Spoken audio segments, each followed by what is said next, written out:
Fortunately, the Milk by Neil Gaiman, illustrated by Skottie Young. Page 68. There is not, he said, for reasons that will become apparent. I think that there should have been some nice umpires, said my sister wistfully. Nice, handsome, misunderstood umpires. There were not, said my father. Would you like to press the button, said Professor Stegg. I pressed the red button. There was an ear-popping noise and a flicker of years, and I was floating in a balloon basket above the intersection of Marshall Road and Fletcher Lane. I could see our house from above. I could see the bicycles in the back garden. I could see the rabbit hutch. We're here, I said, and patted Professor Stegg on the back ridge plates.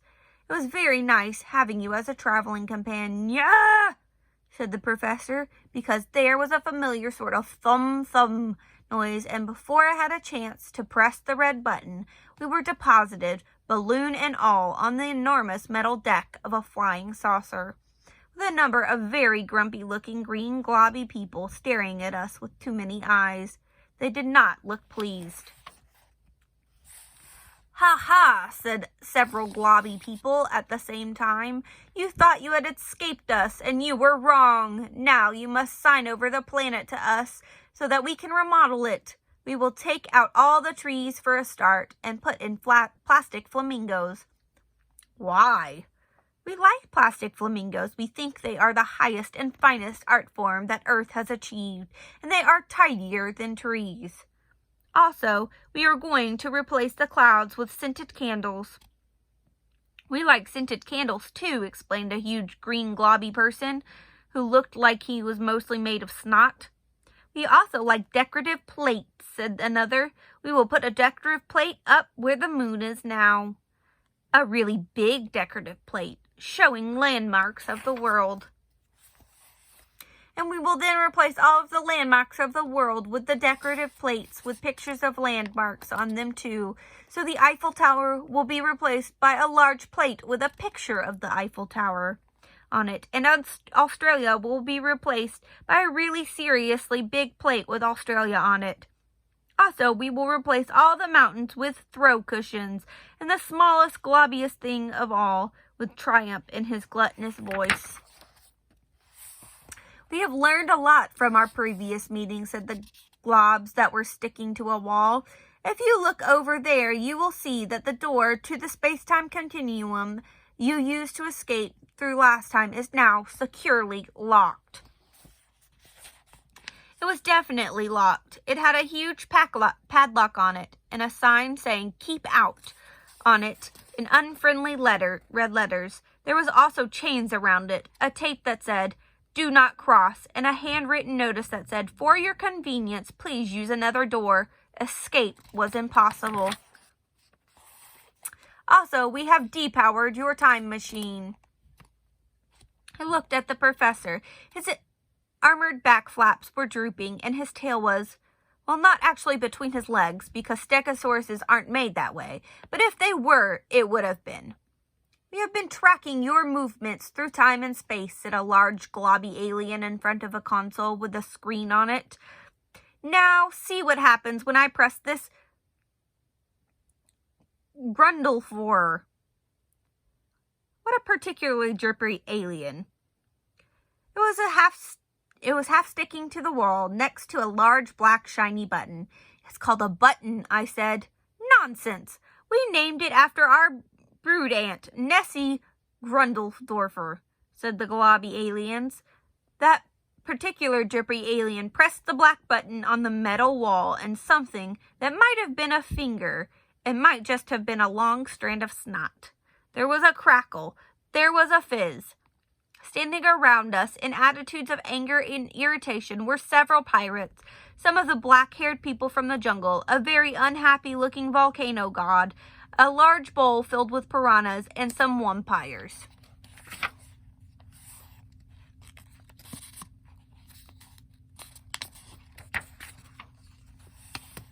"I'm not sure that I understand what the piranhas are doing," said my sister.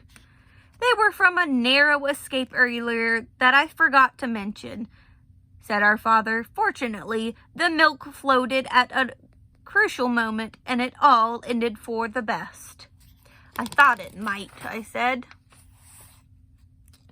Uh-oh, I said.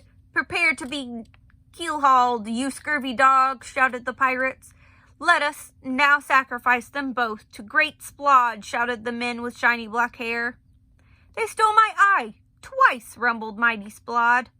We want those villains and warmits violently wound up, proclaimed the tall vampire with a long fingernail.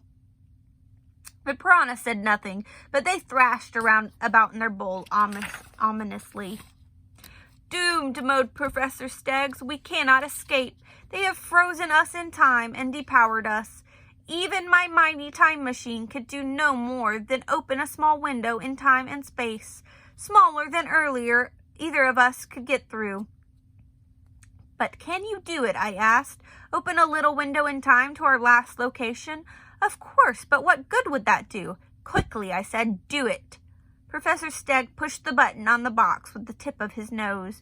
There was a zum and a plip, and a window opened in space and time, large enough for an arm to get through. I reached into it. I'll explain later, I said. Fate of the world at stake. I grabbed the milk from me, 15 minutes earlier, through the tiny space-time portal.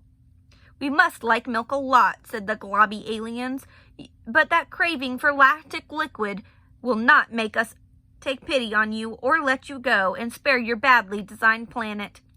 It should, I said. What am I holding in my left hand?